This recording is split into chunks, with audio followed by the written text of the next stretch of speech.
Hi friends, ఈరోజు ఈ వీడియోలో ఏపీ రాష్ట్ర వ్యాప్తంగా ఉన్నటువంటి రేషన్ కార్డు కలిగిన వీళ్ళందరికీ ఏపీ ప్రభుత్వం ఈ పథకం ద్వారా 25,000 రూపాయలు అనేది విడుదల చేయబోతున్నారు.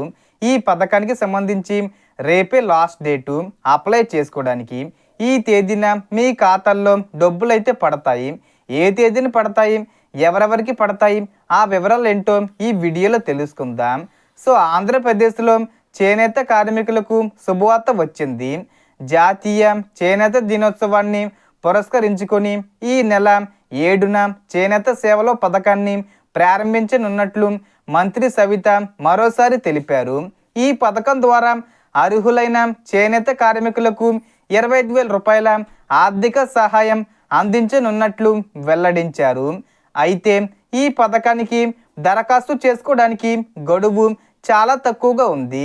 ఈ నెల 5వ తేదీన సాయంత్రం 5 గంటలలోపు, అంటే రేపు సాయంత్రం 5 గంటల వరకు మాత్రమే దరఖాస్తు చేసుకోవాలని అధికారులు సూచిస్తున్నారు. దరఖాస్తు చేసుకునే సమయంలో ఆధార్ కార్డు, రేషన్ కార్డు, చేనేత గుర్తింపు కార్డు, అలాగే ఆధార్తో లింక్ అయిన బ్యాంక్ ఖాతా వివరాలను వెంట తీసుకువెళ్ళాలి. అర్హులైన వారు తమ సమీపంలోని స్వర్ణ గ్రామం లేదా స్వర్ణ వార్డు సచివాలయంలో దరఖాస్తులు సమర్పించవచ్చు.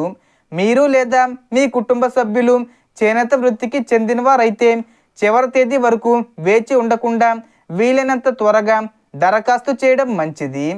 అర్హతలు, అవసరమైన పత్రాలు లేదా ఇతర వివరాల కోసం అధికారికంగా సంబంధిత సచివాలయంలో ఒకసారి నిర్ధారించుకోవడం కూడా అవసరం.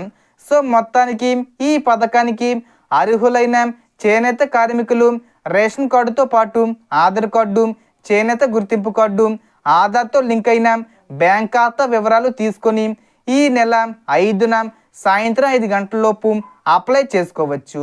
సో మనకు వచ్చిన ఇన్ఫర్మేషన్ ఇది ఫ్రెండ్స్. మీకు ఈ వీడియో నచ్చితే లైక్ చేయండి, షేర్ చేయండి అండ్ సబ్స్క్రైబ్ చేసుకోండి. Thanks for watching.